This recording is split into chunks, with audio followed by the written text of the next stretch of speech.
Hello everybody, welcome to G centric. Electromagnetic field theory का introduction देखा था हमने लास्ट लेक्चर में। अभी हम डिस्कस करते हैं क्वेश्चन अभी से क्वेश्चन। अभी तो हमने सब्जेक्ट स्टार्ट भी नहीं किया और क्वेश्चन भी आना स्टार्ट हो गए। हाँ, क्वेश्चन मैंने बोला था कंसेप्ट के बिना हम कोई क्वेश्चंस नहीं डिस्कस करेंगे, और जो कंसेप्ट हमने डिस्कस किए हैं उन्हीं से रिलेटेड क्वेश्चंस में हाथ डालना है। उससे पहले क्वेश्चन के फेर में नहीं पढ़ना है। तो अभी क्या हमने पिछले लेक्चर में कोई कंसेप्ट डिस्कस किया था, एक बार रिमाइंड करवाता हूं। हमने ये समझा था कि अगर कभी करंट फ्लो हो रहा हो, करंट कांस्टेंट हो, टाइम के साथ वेरी नहीं हो रहा हो, डीसी करंट हो, तो आसपास में सराउंडिंग में मैग्नेटोस्टैटिक फील्ड जनरेट होता था। और मैग्नेटोस्टैटिक फील्ड की direction right hand thumb rule से हम बताते थे। थंब के डायरेक्शन में, थंब का डायरेक्शन करंट के डायरेक्शन में, ये इस डायरेक्शन में थंब है, एनसर्कलिंग फिंगर्स इसके चारों ओर सराउंडिंग में मैग्नेटिक फील्ड की डायरेक्शन बताएंगी। मींस मैग्नेटिक फील्ड इस तरीके से ऐसे डायरेक्शन में होगा, इस तरह से घूम रहा होगा। लेकिन ये तो मैं एक बार 3D व्यू समझ रहा हूं, इस तरह से होगा। अगर मैं प्लेन पे सोचूं तो आप कह सकते हो कि ये जो मैग्नेटिक फील्ड लाइन है जो सर्कुलर शेप में, ये इस तरफ अंदर जा रही है और इस तरफ आउटवर्ड डायरेक्शन में, इस तरफ इनवर्ड डायरेक्शन में। अच्छा, हमने समझा था कि अगर कोई स्ट्रेट लाइन हो उसकी डायरेक्शन तो हमें समझ में आती है, लेकिन कभी कोई कर्व हो तो उसकी डायरेक्शन तो चेंज हो रही होती है। इसकी डायरेक्शन अगर हमें बतानी है तो जिस पॉइंट पे डायरेक्शन बतानी है उस पॉइंट पे टेंजेंशियल बना दो। अगर मुझे डायरेक्शन यहां बतानी है तो ये इस तरफ डायरेक्शन में जा रहा है, अगर मुझे डायरेक्शन यहां बतानी है तो ये ऊपर की तरफ इधर निकल ले रहा है, तो डायरेक्शन चेंज हो रही है। ऐसे ही अगर इस मैग्नेटिक फील्ड की डायरेक्शन मुझे इस पॉइंट पर देखनी है, यहां पर देखना है, जैसे मान लो ये करंट फ्लो रहा है और ये सर्कल है, इस तरफ डायरेक्शन देखना है, तो टेंजेंशियल ऐसे बनाना होगा, ये टेंजेंशियल इस तरीके से जा रहा होगा। और मुझे इस वाले सरफेस पर बनाना है तो ये टेंजेंशियल इस तरीके से ऐसे आउट हो रहा होगा। ये थोड़ा 3D में समझिएगा, ये अंदर की तरफ है, ये बाहर की तरफ है। लेकिन अगर 2D प्लेन पे इसको शो ही करना है तो थोड़ा सा ऐसे शो करना कॉम्प्लेक्स हो जाएगा। उसके बजाय हम शो करते थे इनवर्ड डायरेक्शन मींस क्रॉस और आउटवर्ड डायरेक्शन मींस डॉट। इस तरफ से मैग्नेटिक फील्ड आउट हो रहा होगा, डॉट शो कर दिया, इस तरफ मैग्नेटिक फील्ड इनवर्ड हो रहा होगा, क्रॉस शो कर दिया। ठीक है, तो इन्हीं कंसेप्ट पर बेस्ड है ये क्वेश्चन। हालांकि मैंने कंसेप्ट रिमाइंड करवाया, क्यों? जिससे आपका थोड़ा सा कॉन्फिडेंस बिल्डअप हो जाए।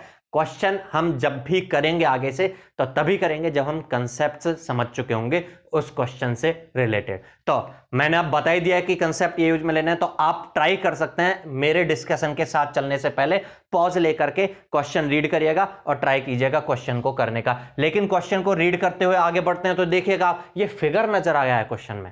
फिगर तो मैंने शो ही नहीं किया है।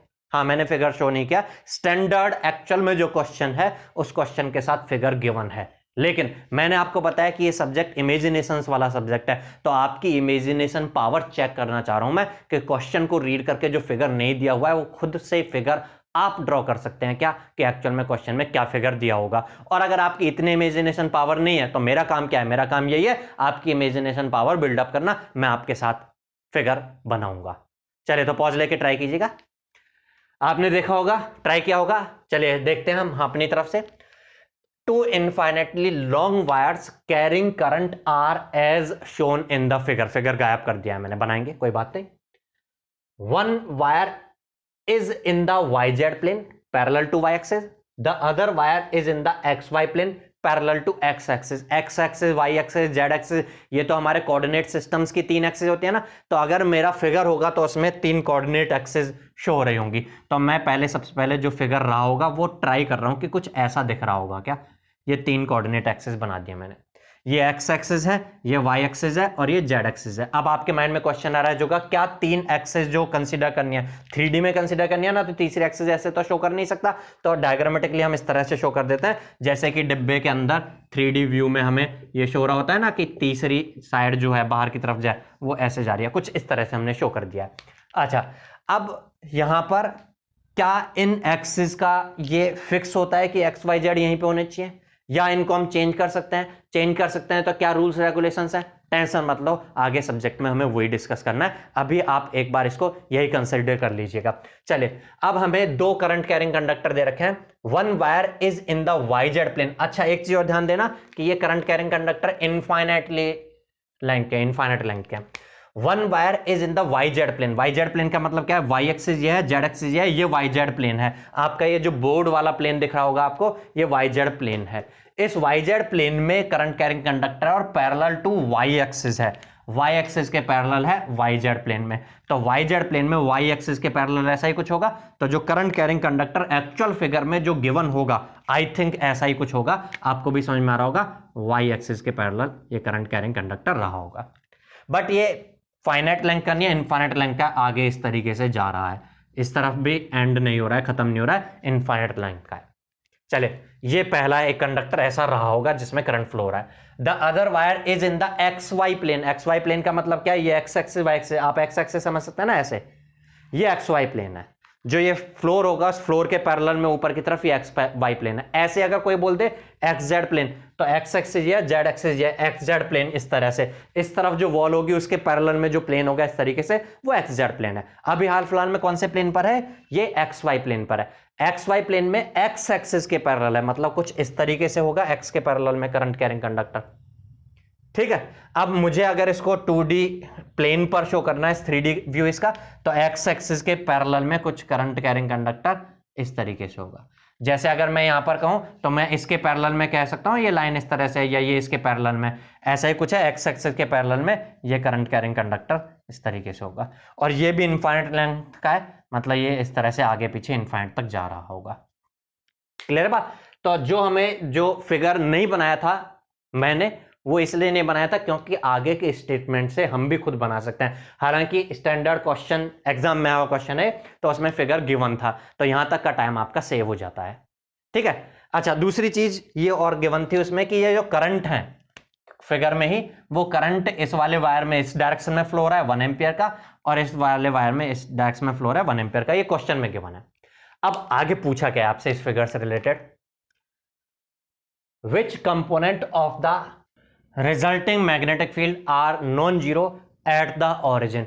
ऑरिजिन पर कौन सा कंपोनेंट नॉन जीरो है, मतलब कुछ ना कुछ वैल्यू है उसकी, नेगेटिव या positive. X component, X Y Z तीनों कंपोनेंट, एक्स और वाई कंपोनेंट, ऐसे करके कौन सा कंपोनेंट तीनों में से नॉन जीरो, तीनों की तीनों नॉन जीरो हो सकते हैं, कोई दो, ऐसे करके ऑप्शंस हमें गिवन है। अच्छा, हमें ऑरिजिन पर अगर मैग्नेटिक फील्ड देखना है तो हमें पता है क्या, जब भी अगर करंट फ्लो होता है कांस्टेंट वैल्यू का, 1 एम्पियर कांस्टेंट वैल्यू है ना, तो आसपास में मैग्नेटिक फील्ड जनरेट होता है, तो ऑरिजिन पर भी कुछ ना कुछ मैग्नेटिक फील्ड होगा। अब हमें वो कैलकुलेट करना है कौन सा होगा। अच्छा, हमें मैग्नेटिक फील्ड की स्ट्रेंथ नहीं कैलकुलेट करनी, बस ये कैलकुलेट करना है मैग्नेटिक फील्ड है अगर, या जीरो है मतलब नॉन जीरो है या फिर जीरो है। मैग्नेटिक फील्ड की स्ट्रेंथ कैलकुलेट करनी होती तो ऐसा कोई कंसेप्ट अभी तक हमने सीखा है क्या, नहीं सीखा। ये आगे जाके हम मैग्नेटोस्टैटिक फील्ड्स डिस्कस करेंगे, तो उसमें बायर-सावर्ट्स लॉ, एम्पियर्स लॉ ऐसे डिस्कस करेंगे, उनकी हेल्प से स्ट्रेंथ कैलकुलेट करना सीखेंगे। लेकिन अभी तक जो कंसेप्ट हमने डिस्कस नहीं किया उससे रिलेटेड क्वेश्चन थोड़ी मैं राइज करूंगा, तो यहां पर हमें केवल डायरेक्शन की बात करनी है, स्ट्रेंथ की बात नहीं करनी है। अगर ये हमें कैलकुलेशन करना है तो उसके लिए थोड़ा सा हम अब इमेजिनेशंस करते हैं। आपने बीटेक फर्स्ट ईयर में एक सब्जेक्ट पढ़ा होगा, मशीन डिजाइन या इंजीनियरिंग डिजाइन के नाम से बोलते थे हम उसको, इंजीनियरिंग ड्राइंग करके नाम से बोलते थे। ठीक है, सभी ब्रांचेज में कॉमन होता था। उसमें हम top view, front view, side view ये बनाते थे, याद आ रहा होगा। ठीक है, तो हम क्या कर रहे हैं यहाँ पर, इसका अगर इस साइड से देखूं मैं अगर, तो साइड व्यू जो बनेगा वो बना रहा हूं मैं। अच्छा, इस साइड से अगर देखेंगे तो क्या दिखेगा, देखना, इमेजिन करिएगा आप इधर आके खड़े हो गए हैं, क्या आपके आईज की तरफ ये वाई एक्सिस आ रही होगी, आपकी नाक पर आकर लग रही होगी ये वाई एक्सिस, और इस वाई एक्सिस के साथ साथ आप जब आगे बढ़ के जाएंगे तो ओरिजिन पर पहुंच रहे होंगे। ओरिजिन से इस साइड में, ध्यान से देखना, इस साइड में जा रहा होगा ना एक्स एक्सिस, इस लेफ्ट हैंड पर एक्स एक्सिस निकल रहा होगा, और ओरिजिन से ऊपर की तरफ जेड एक्सिस निकल रहा होगा। जो अभी तक मैंने देखा, व्यू किया, उसको अगर मैं ड्रॉ करूं तो वो ड्राइंग हो जाएगी, मशीन ड्राइंग। ठीक है, तो आइज की तरफ, नाक की तरफ जो आ रहा है वाई एक्सिस, तो आउटवर्ड आते हुए नजर आ रहा है, आउटवर्ड आ रहा है तो वही एरो रूल से मैं कह दूंगा ये वाई एक्सिस आ रहा है। लेफ्ट हैंड साइड पे क्या गया था, लेफ्ट हैंड साइड पे एक्स एक्सिस गया था, तो इधर से लेफ्ट हैंड साइड पे एक्स एक्सिस गया, और ऊपर की तरफ कौन सा एक्सिस जा रहा है, जेड एक्सिस जा रहा है। अच्छा, ये वायर दिख रहा होगा, ये वाला जो वायर है वो कौन से प्लेन में, वाई जेड प्लेन में। ये वाई एक्सिस रही, ये जेड एक्सिस रही, ये हो गया वाई जेड प्लेन। इस वाई जेड प्लेन में वाई एक्सिस के पैरेलल में है ये current carrying conductor. Y axis के पैरेलल में करंट ऐसे आ रहा होगा, तो आप कह दोगे ये आउटवर्ड डायरेक्शन में आ रहा होगा, तो आप डॉट से शो कर दोगे, एरो रूल बोलता है ना, 1 एम्पियर इस तरह से आउट आ रहा है। ये डॉट से आगे से कोई भी देखेगा इसको, कोई टेक्निकल बंदा आके देखेगा, समझदार बंदा तो समझ जाएगा कि 1 एम्पियर करंट इधर बाहर निकल रहा है। इस डायग्राम को देख के समझ में आ जाएगा, डॉट से मैंने इसको शो किया है। अच्छा, हमें पता है जब भी करंट फ्लो होगा तो मैग्नेटिक फील्ड लाइंस होंगी उसके चारों तरफ, और राइट हैंड थंब रूल। अपने राइट हैंड को उठाइए, करंट की डायरेक्शन में राइट हैंड का थंब रखिए। किधर, अंदर या बाहर रखना होगा, या ऊपर या नीचे? करंट ये है, इस तरह से बाहर आ रहा है, इसके चारों तरफ मैग्नेटिक फील्ड लाइन इस तरीके से होंगी। अगर ये चारों तरफ मैग्नेटिक फील्ड लाइंस हैं तो कोई आपसे पूछे कि मैग्नेटिक फील्ड यहां पर कौन सी डायरेक्शन में होगा, तो ये अभी हमने टेंजेंशियल का कंसेप्ट रिमाइंड किया था। यहां पर अगर कोई पूछे तो आप बोलोगे इधर, कोई यहां नहीं बल्कि यहां पूछे तो आप बोलोगे ऊपर की डायरेक्शन में होगा, कोई यहां बोले तो आप बोलोगे टेंजेंशियल बना के ऐसे नीचे झुका हुआ होगा। लेकिन हमें इन सब पॉइंट्स पर बात करनी है, ओरिजिन पर बात करनी है, और ओरिजिन वही है ना जहां वाई एक्सिस जाके खत्म हो रही है, एक्स एक्सिस जहां से निकल रही है जेड एक्सिस, तो यहां बात करनी है हमें। अगर यहां बात करनी है तो करंट जब फ्लो होता है तो करंट के चारों तरफ मैग्नेटिक फील्ड लाइन होती है। मान लो कोई बोले कि यहां करंट फ्लो रहा है तो इसके चारों तरफ एनसर्कलिंग फिंगर्स की डायरेक्शन में मैग्नेटिक फील्ड लाइन होंगी। चारों तरफ का मतलब यही नहीं आसपास में होगी, दूर भी होगी, बड़ा सर्कल मान सकते हो, और दूर तो बड़ा सर्कल और मानोगे, जितनी दूर जाते जाओगे होगा वहां पे। हाँ, ये बात अलग है, डिस्टेंस बढ़ने के साथ स्ट्रेंथ कम होती जाएगी। स्ट्रेंथ कितनी होती है वो आगे सीखेंगे हम, ठीक है। कैलकुलेशन कैसे कैलकुलेट करते हैं फील्ड्स जब डिस्कस करेंगे।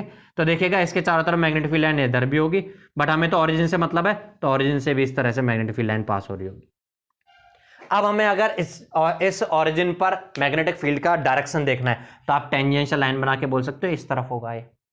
अगर मैं इस करंट कैरिंग कंडक्टर की वजह से ओरिजिन पर बात कर रहा हूं, मैं बाकी सब पॉइंट से मतलब नहीं है, तो ए मैग्नेटिक फील्ड इस डायरेक्शन में होगा। मैग्नेटिक फील्ड की स्ट्रेंथ कितनी होगी उससे मतलब नहीं है, इस डायरेक्शन में होगा, और ये एक्स एक्सिस के उल्टी साइड में जा रहा है, मींस माइनस एक्स एक्सिस।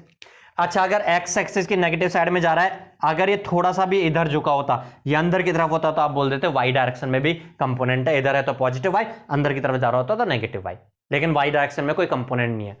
ऐसे अगर ये थोड़ा सा ऊपर की तरफ होता है, नीचे की तरफ होता है, तो आप बोलते पॉजिटिव जेड है, नेगेटिव जेड डायरेक्शन में कंपोनेंट है, लेकिन ना ऊपर जा रहा है ना नीचे जा रहा है, इसलिए जेड डायरेक्शन में भी कोई कंपोनेंट नहीं है, केवल और केवल एक्स डायरेक्शन में कंपोनेंट है। वो नेगेटिव है या पॉजिटिव है, जीरो तो नहीं है ना। हमसे नॉन जीरो पूछा तो आप बोलोगे एक्स डायरेक्शन में नॉन जीरो मैग्नेटिक फील्ड आ रहा है ओरिजिन पे, कौन से वायर की वजह से, इस वायर की वजह से। लेकिन हमारे यहां पर स्ट्रक्चर में केवल एक ही वायर नहीं है, दूसरा वायर भी है, इस वायर की वजह से भी हो सकता है ओरिजिन पर मैग्नेटिक फील्ड एक्स डायरेक्शन में ही बने, तो आप बोलोगे वाई और जेड में कुछ नहीं बन रहा, केवल एक्स में नॉन जीरो है। लेकिन हो सकता है दूसरे वायर की वजह से एक्स वाई में बने, तो एक्स में इससे भी था, इससे भी कुछ आएगा, एक्स और वाई में नॉन जीरो आ जाए। हो सकता है दूसरे वायर से वाई और जेड बने, तो आप बोलोगे तीनों में आ गया, पहले से एक्स में आ गया, इससे वाई और जेड में आ गया। तो अब चलिए चेक करते हैं इसकी वजह से मैग्नेटिक फील्ड। अगर इसकी वजह से मैग्नेटिक फील्ड एनालिसिस करना है तो उसके लिए मैं अब यहां से फ्रंट व्यू बना रहा हूं। फ्रंट व्यू मतलब सामने से देख रहे हैं हम। सामने से अगर देख रहे होंगे तो आपकी डायरेक्शन में एक्स एक्सिस जा रहा होगा, आईज की तरफ, आईज की तरफ एक्स एक्सिस जा रहा होगा, बाहर निकलते आ रहा होगा, इसलिए मैंने ये इस तरह से आउटवर्ड को शो कर दिया एक्स एक्सिस। क्या राइट हैंड साइड में वाई एक्सिस जा रहा होगा, राइट हैंड साइड में वाई एक्सिस जा रहा होगा, इसलिए मैंने इसको बाहर निकाल दिया वाई एक्सिस। क्या ऊपर की तरफ जेड एक्सिस जा रहा होगा, हाँ, तो ये मैंने निकाल दिया जेड एक्सिस। ठीक है, ये तो तीनों कोऑर्डिनेट एक्सिस बना दी। करंट कैरिंग कंडक्टर कौन से प्लेन में, एक्स वाई प्लेन में, एक्स ये रहा, वाई ये रहा, ये एक्स वाई प्लेन है, इसमें करंट कैरिंग कंडक्टर है। इसमें current carrying conductor x axis के पैरेलल में है ना, एक्स एक्सिस के पैरेलल में मतलब यहां पर ऐसे आउटवर्ड आ रहा होगा 1 एम्पियर। हमें मैग्नेटिक फील्ड ओरिजिन पर चाहिए, इसकी वजह से मैग्नेटिक फील्ड लाइन अगर बनाओगे, करंट ऐसे बाहर फ्लो कर रहा है, इसके चारों तरफ एनसर्कलिंग फिंगर्स ऐसे आएंगी, तो एनसर्कलिंग फिंगर्स आप बनाओगे, बट हमें ओरिजिन से मतलब है, ओरिजिन से मैग्नेटिक फील्ड लाइन इस तरह से जारी होगी।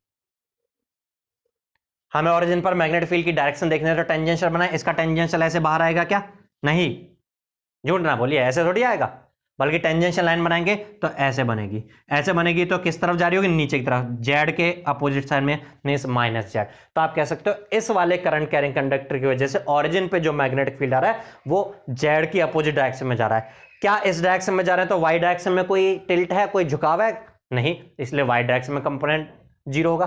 क्या एक्स डायरेक्शन में बाहर की तरफ, एक्स बाहर की तरफ आ रहा है ना, या अंदर की तरफ नेगेटिव एक्स में कोई कंपोनेंट है, नहीं, इसलिए एक्स कंपोनेंट जीरो है, केवल और केवल जेड डायरेक्शन में कंपोनेंट आ रहा है। तो आप बोल दोगे फर्स्ट वायर की वजह से एक्स कंपोनेंट है, एक्स डायरेक्शन में कुछ ना कुछ कंपोनेंट आ रहा है, पॉजिटिव या नेगेटिव जो भी हो, नॉन जीरो आ रहा है, और दूसरे वाले कंडक्टर वायर की वजह से जेड डायरेक्शन में कंपोनेंट नॉन जीरो आ रहा है। अगर ओवरऑल हम बात करें तो ओरिजिन पर एक्स एंड जेड कंपोनेंट्स हैं जो नॉन जीरो हैं। कोई ऑप्शन सेटिस्फाई हो रहा है इससे, आप कह दोगे इससे ऑप्शन डी सेटिस्फाई हो रहा है। आई थिंक ये क्वेश्चन क्लियर होता होगा। अभी हो सकता है आपको प्रॉब्लम आ रही हो, क्योंकि अभी हमने इमेजिनेशंस करना स्टार्ट ही किया है। इस क्वेश्चन में आपको समझ में आ गया होगा, जो कंसेप्ट हमने सीखे हुए थे वही तो अप्लाई किए, कोई नया कंसेप्ट थोड़ी अप्लाई किया। हमने करंट वायर की वजह से मैग्नेटिक फील्ड क्या होता है डायरेक्शन समझी थी, हमने किसी कर्व की डायरेक्शन कैसे बताते हैं किसी जगह पर वो समझा होता, वही कंसेप्ट अप्लाई किए। बट मेरा ऑब्जेक्टिव यहां पर आपको इन कंसेप्ट्स की प्रैक्टिस कराना नहीं था। इस क्वेश्चन से इन कंसेप्ट्स की प्रैक्टिस तो अभी और करनी है हमें। मेरा ऑब्जेक्टिव स्टार्ट में ही ये क्वेश्चन डिस्कस करने का ये था कि ये सब्जेक्ट मैंने बताया था इमेजिनेशंस वाला सब्जेक्ट है। मेरी उस बात को जस्टिफाई करने के लिए ये एक स्टैंडर्ड क्वेश्चन लिया, एग्जाम में आया हुआ है, ये क्वेश्चन मैंने पिक किया है। अब आपको समझ में आता होगा इस सब्जेक्ट में हमें इमेजिनेशंस करने होंगे, हमें अपने राइट हैंड को फ्लेक्सिबल रखना होगा। सब्जेक्ट को पढ़ेंगे, मजा आने वाला है आपको, ठीक है। तो अभी हम समझ सकते हैं कि हमें इमेजिनेशंस करनी होंगी। इमेजिनेशंस करनी होंगी तो एक कोऑर्डिनेट सिस्टम्स की नॉलेज होनी चाहिए, ना केवल अभी एक्स वाई जेड वाला means Cartesian coordinate system, cylindrical coordinate system, spherical coordinate systems, उनकी भी नॉलेज होनी चाहिए। वेक्टर्स कैसे रिप्रेजेंट होते हैं अलग अलग कोऑर्डिनेट सिस्टम्स में, उनकी नॉलेज होनी चाहिए। देन वेक्टर कैलकुलस हम अप्लाई करके देन फील्ड्स में कूदेंगे। फील्ड्स का क्वेश्चन तो इस बात को जस्टिफाई करने के लिए उठा लिया अभी मैंने। तो ये आपको क्लियर होता होगा कि ये सब्जेक्ट इमेजिनेशंस वाला रहने वाला है, एंजॉय करेंगे हम इस सब्जेक्ट को। तो नेक्स्ट वीडियो में मिलते हैं हम वेक्टर कैलकुलस के कोऑर्डिनेट सिस्टम्स की स्टार्टिंग के साथ। तब तक के लिए गुड बाय, थैंक यू।